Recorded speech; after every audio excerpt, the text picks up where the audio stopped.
Setup is one of the quests, just like Shooter Born in Heaven, just like Tarkov Shooter Part 8.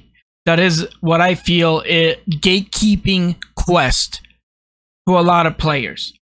You don't get it to at least between level 27 or 30, and you have to get through it by getting through chumming and the quest bullcrap.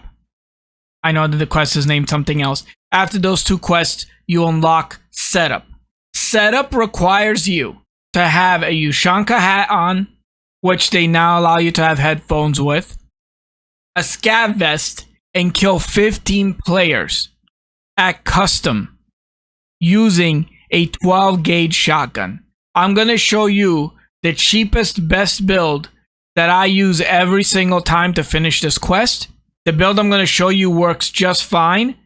It's a budget build and I use it every single time. Let me show you the best weapon for the setup. And then I'll also be showing you some of the spots I use in custom that are more high traffic, in my opinion, to get this done without you pulling your hair out or hiding in a bush the whole time.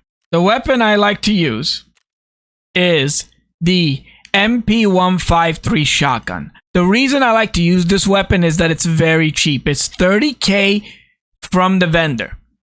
And the parts that I use, you can use whichever light you want. But all these parts that I use here, these are all parts from level 2 traders. And if you have, like I said, level 3 traders, you can get some better parts. Maybe you want to run a silencer on it if you really want to. Maybe you want to run the M-Claw because it gives you even more reduced recoil. It just messes up with your ergo. You can use whatever sight you want. I usually use this sight because it's the cheapest. The EOTech ones, you can use any sight because the rail for this at level 2 skier is cheap. So you can use any sight of your choosing. I just run this because this is one of those quests that if I die because of the limitations of it, I don't want to lose so much money, but I still want to kill players. And this gun shreds players. So let me show you the price point. So this is the price point for everything you need. My suggestion is you can put the MP133 12 gauge 8 shot, the magazine on it, because it reduces ergonomics by -3 as opposed to -8, and they're interchangeable. But you can also get the 153 one. I just use this one in the 153 shotgun because it's cheaper and it has better ergonomics. And I do get myself the muzzle adapter and the GK02 because it just helps with the spread, reduces recoil by like 50. It's just a nice little attachment. You can see how these attachments are very cheap. And this sight says 16k, the OKP7 reflex sight, but it's like 10k on the flea market. And you'll have flea market unlocked by then. But you can use whatever sight you want. I'm just showing you the most budget you can make this gun. So for 73k, less than that, 70k, you can make a gun that shreds people with level 4 and 5 armor because you're going to run flechette rounds. By level 22, you're going to unlock Jaeger level 3. And in Jaeger level 3, you can buy 100 flechette rounds a reset. These are the best rounds right now for shotgun because you're not going to try to long range with this gun. Here's the flechette rounds at level 3 Jaeger. They cost 134 rubles a round. If you want something cheaper, at level 2, you can only buy 60 of these, but at level 2, you can buy 8.5 Magnum buckshot. So you can interchange between flechette and Magnum buckshot. Magnum buckshot, the last 2 wipes, is insane. You aim for the stomach, even if they have armor, and you hit them 2 or 3 times in the stomach, they're dead. Anybody, they're dead. Unless they have level 6 armor. Actually, level 5 armor will eat some of it, but I'm telling you, hit him in the arm, hit him in the leg. If you've ever been shot by a scav one time in the arm, and all of a sudden everything is red, and you have level 5 everything gear, it's because they're using 8.5 Magnum buckshot. This is one of the best rounds you can use. This and the flechette rounds will win you fights every time. The most expensive part of this quest is the Ushanka. It's going to run you about 17k every round, but they let you use headphones with it. And since I have level 3 traders, what I like to run, if I can, at level 3, is I try to run this armor. But you run whatever armor you can get your hands on that's at least level 4. If you can find yourself 4 diaries, which are super easy to find this wipe because you can find them in filing cabinets, the crowned armor is amazing for this quest. It's a level 5 armor. It protects your chest and everything. The only thing you don't have is head protection. But the crowned armor, I think, is very, very good. Your next best choice is going to be one of the 6B13 armors. They repair decently and they sell for about 40 or 50k. They're level 4 armor, but they protect your chest and stomach. And because of this quest, you have to have a scav vest, so you can't run a rig. But when I do the quest, I save up as many diaries that I can find because I know I'm going to do this quest and I start getting that crowned armor. If you haven't done that, that's okay. These armors are some of the best and they're only about 40k, like 40k for a 47 full one here. Like, it's good enough armor. It'll save you from most things, especially PvE.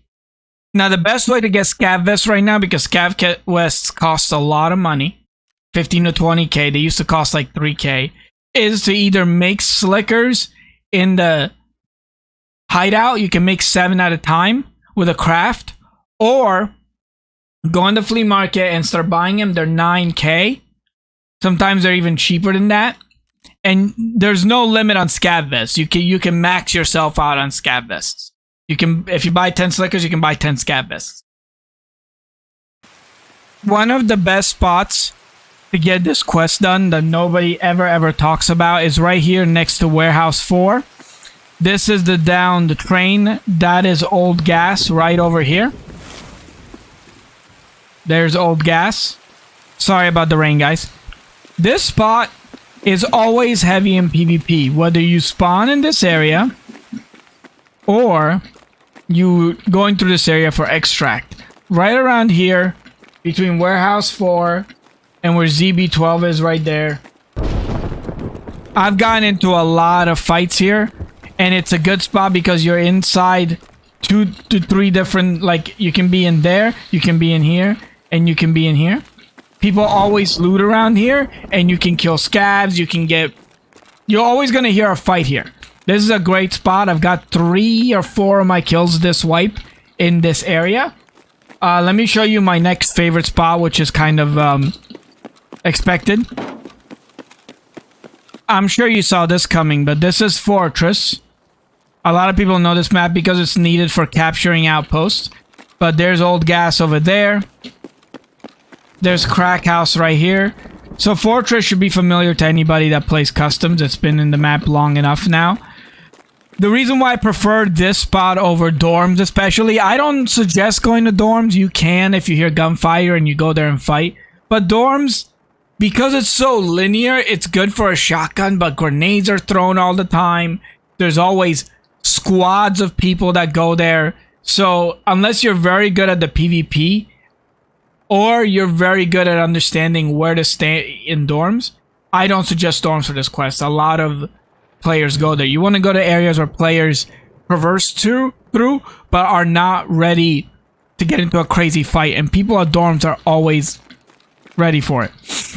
The reason why I like Fortress is you have the 2 levels, right?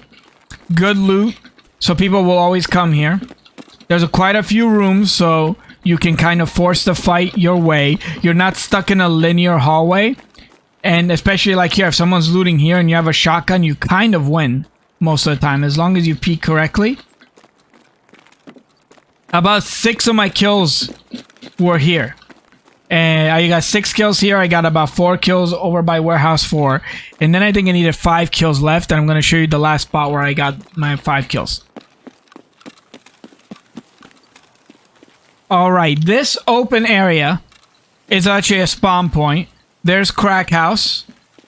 There's construction. This is garage. I mean, that's what I call it. I call it garage. I don't know what you guys call it. And there's RFU roadblock extract. I will hover around here. I'll loot Crack House. I'll loot the garage. I'll loot over here. And I'll kind of run around and kill the scavs. Players always traverse through here. Either they're coming from there to go to extract, or they're looking to go do quests over here, or they're looking for scavs. It's a good area to kind of stay around. There's a lot of good cover.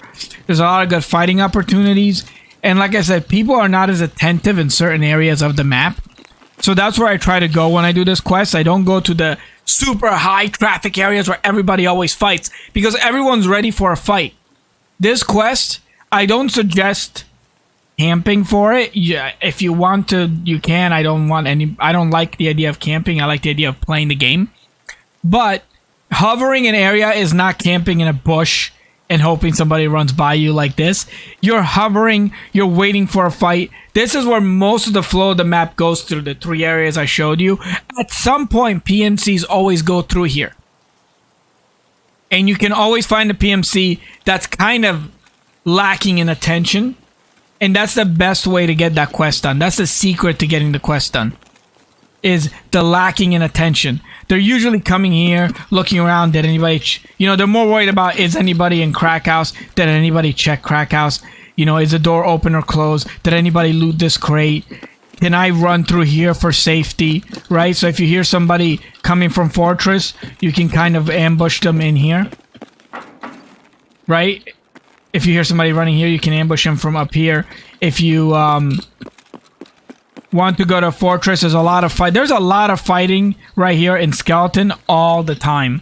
So the last 5 kills I got was 3 in this courtyard and actually 2 by Fortress. Because people are always trying to find a safe way through to traverse. So they're more focused on getting through safely than a fight. And this is a great spot to fight in. You can fight under here. You have a lot of cover. People will walk through these bushes a lot and it'll slow them down if you can get here. Or you can go on the top. You can go... This is just a great area. These are the 3 areas I use for the quest. I use them every time for the quest. And it keeps me active. It's not just me sitting in a bush going, oh, when is somebody going to run through? And just get the quest done. Getting more kills with these quests per raid is more important than sitting in a bush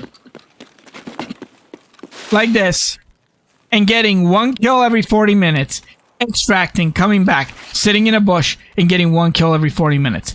It's just not worth it. So use your judgment on the fights, but these are the 3 spots that I used. And I hope that you use them too, and you use them successfully, and you get this quest done as fast as you can, because this is one of the most obnoxious quests in the game. Just to recap, use that build I showed you. It's a cheap build. Anybody can use it by the time you get this quest, because you'll have level 2 and 3 traders unlocked by level 27. You bring 20 to 40 rounds every raid, get a couple of kills, and reset. The cheapest way to do this quest. And the spots I like to fight in are this entire area between Construction, Warehouse 17, and Crack House. There's a lot of people that run through here.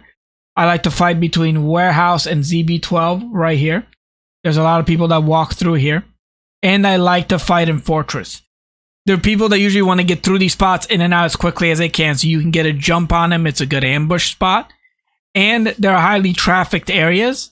And it's not areas like dorms or new gas. When people go there, they're going there for certain quests or achievements or kills.